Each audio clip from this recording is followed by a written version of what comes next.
Hello and welcome to This Is. Sony has lost their goddamn mind. Maybe. PS5 Pro is finally actually really confirmed. And we have it. It's right here. Actually, it's under embargo, Matt. You can't show it. No, they announced it. Fun fact about the PS5 Pro. It's a simple hardware upgrade. All you do is you take your existing PlayStation. Oh my God, he's you leaking. add this upgrade kit that they send out. Bam! Okay, so the PS5 Pro is a hardware upgrade that is going to ship in addition to the existing PS5. So they were very clear that the PS5 is not going anywhere. It's still amazing, incredible, blah, blah, blah. But the PS5 Pro is entirely because developers kept coming up to our boy Mark Cerny and saying, please have some more graphics. I want some more GPU, please. And he goes, okay, fine. I can charge you a bunch more money for that. That is a terrible Mark Cerny impression. I feel like he was whispering at me the whole presentation. I'm not gonna lie. My credit card getting a little twitchy. I was like, all right, Mark, you can have my $699 because it is $699 for the PS5 Pro without the disc drive. Officially, this is, of course, a real legitimate PS5 Pro. Yep. This is now $250 more than the digital PS5. Or if you want to buy the PS5 Pro with the disk drive, you're gonna have to spend an additional $80. It is compatible with the exact same disk drive from the existing PS5 Slim, but you're talking about if you want a PS5 Pro with disk drive, $780. First of all, I want to talk about the aesthetics of it. They looked at a guy in an Adidas tracksuit and said, write that down, write that down. Let's go through the big three. The big three are an upgraded GPU, advanced ray tracing, and AI upscaling. So let's start with the GPU. They have a GPU that has 67% more compute units, as well as 28% faster memory. All that combined means that you should get up to 45% more raw performance in gameplay. More terafarts per mega shit. Now, what they didn't talk about really is CPU. So any games that are CPU bound, especially when you're trying to push like 120 FPS in a lot of games, that might not really be so much of a thing. But the way that they really pitched this was that they wanted to deeply engage with developers, give them a whole bunch more GPU horsepower, so that instead of having to make the choice of do I want to play at 30 FPS on high settings or 60 FPS on performance, well, you can do both. Kinda. They showed Last of Us 2 running at 60 FPS with basically fidelity mode. Do you notice how he didn't say like it was exactly fidelity mode? He was basically like it's pretty close. If you so astutely have noticed that the numbers here, if you're gonna go from 30 to 60 FPS, you'd think you need 100% more compute. That makes sense. 100% is 30 plus 30 is 60.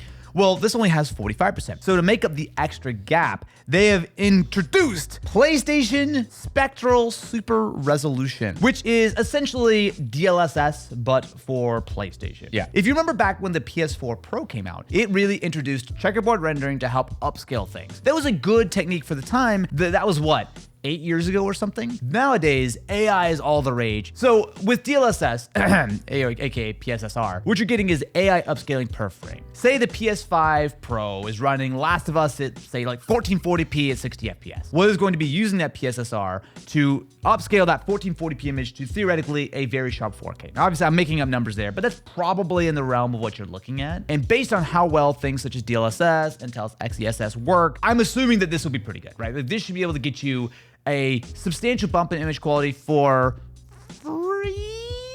I'm hurt.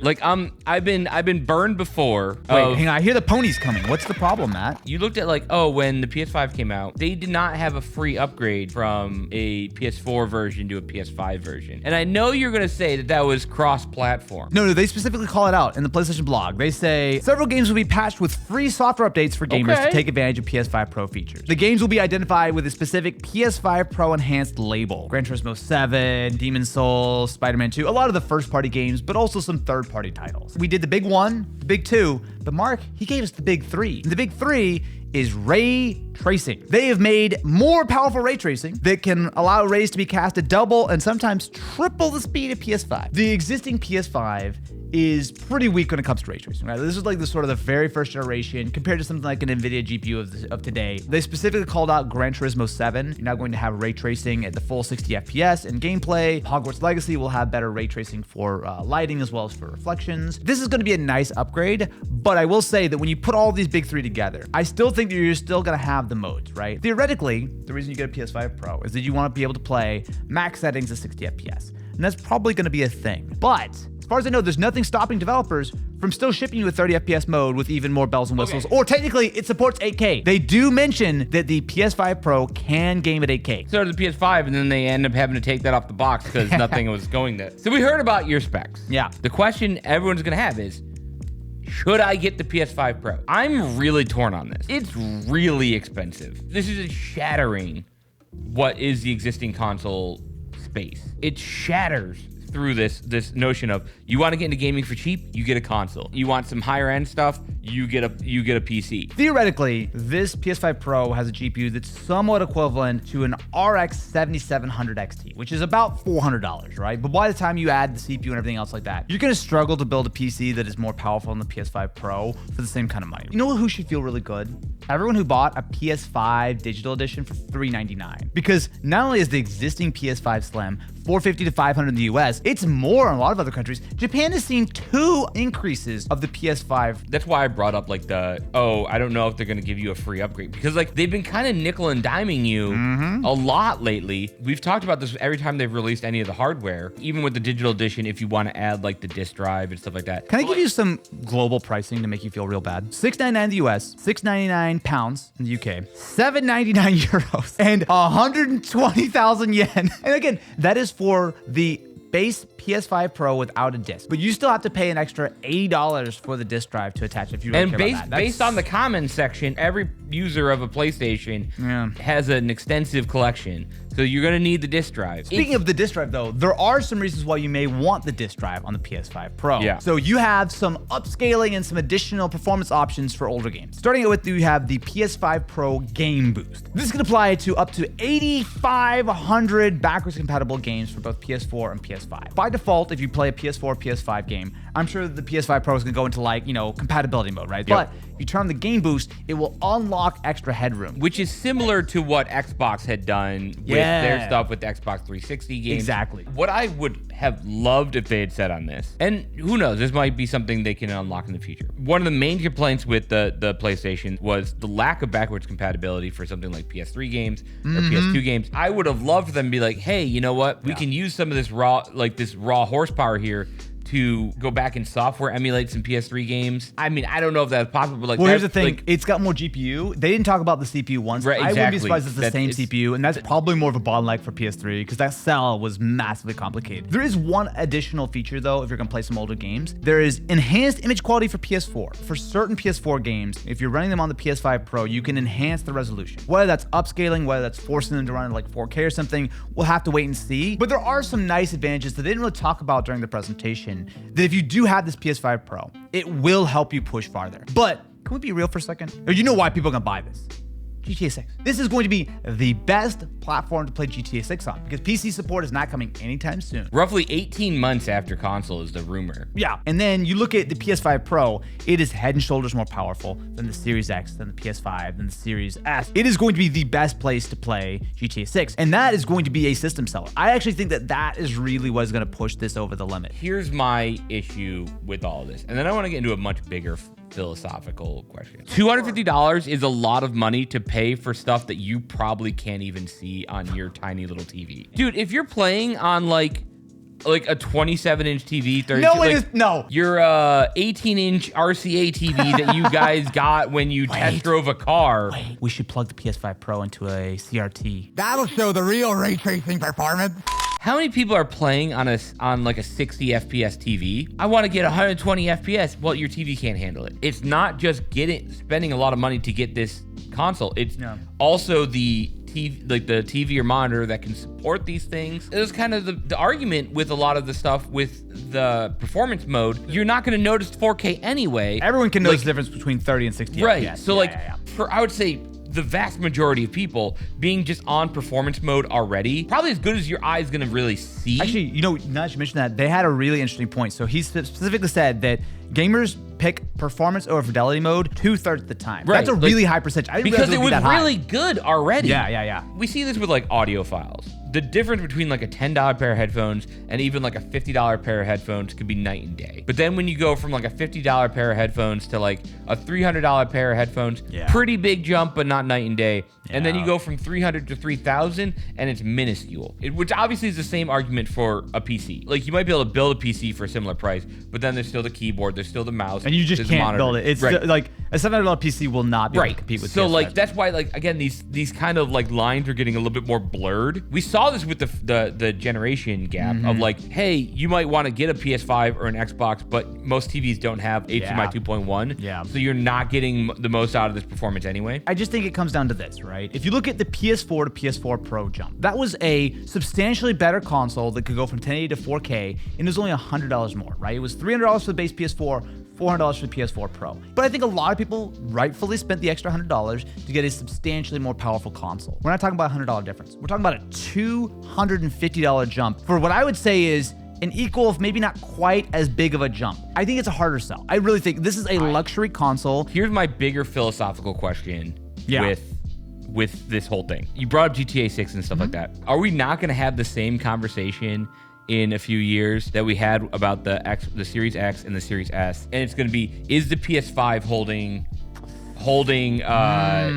the generation back? I think here's the big difference about PS5 Pro, which is why I'm a little bit more bearish on it.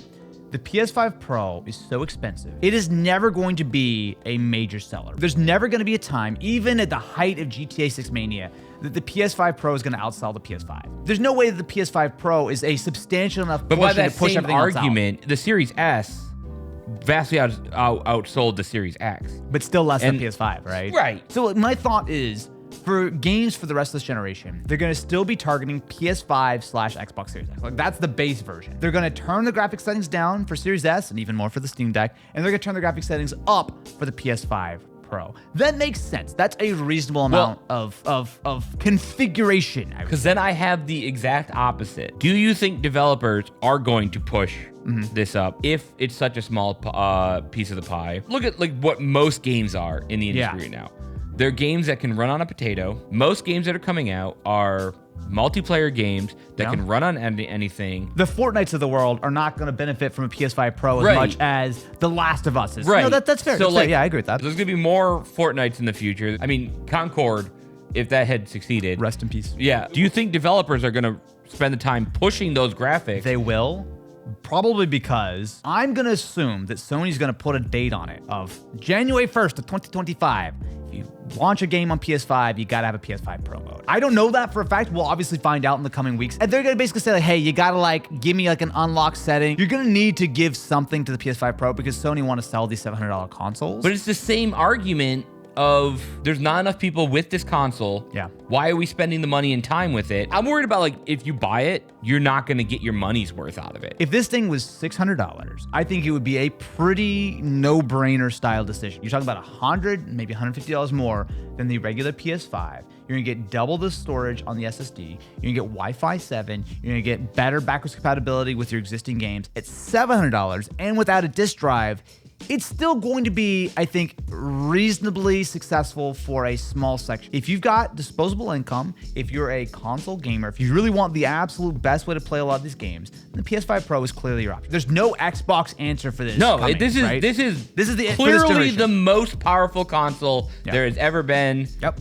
By a lot. But ultimately, is that worth $700? It just feels... It alienates a lot of people. It's so much money. And like $250 difference between the PS5 and the PS5 Pro. Where's that money going? Like the GPU is bigger. It's more expensive. Absolutely. There's more profit built into this thing. I just cannot imagine any other way of putting it besides they have built a substantial amount of profit into this PS5 Pro, which is fine.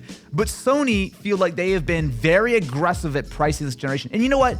To give them some credit, you can do that when you're winning. What happens in 6 months when they raise the price like they've done with every other bit of their hardware? Especially when GTA 6 comes out and this is the only way to play it at full fidelity. Yikes. If they're coming at you with this price point, Yeah. with no disk drive, Yeah. like everything else, it's the least they could have done. That's all I'm saying. Stay subscribed to the channel, my friends, because we're going to take a deep dive on this thing. But I'm very curious, what do you think about this. It's one of those things where my initial instinct was, what the hell are you doing? And now that I've silent on it a little bit, my impression is that, what the hell are you doing? $699? I feel like Mark Cerny, he watched our PS3 video on the main channel and had fond memories of the original PS3 costing $600 in 2006. And he goes, you know what?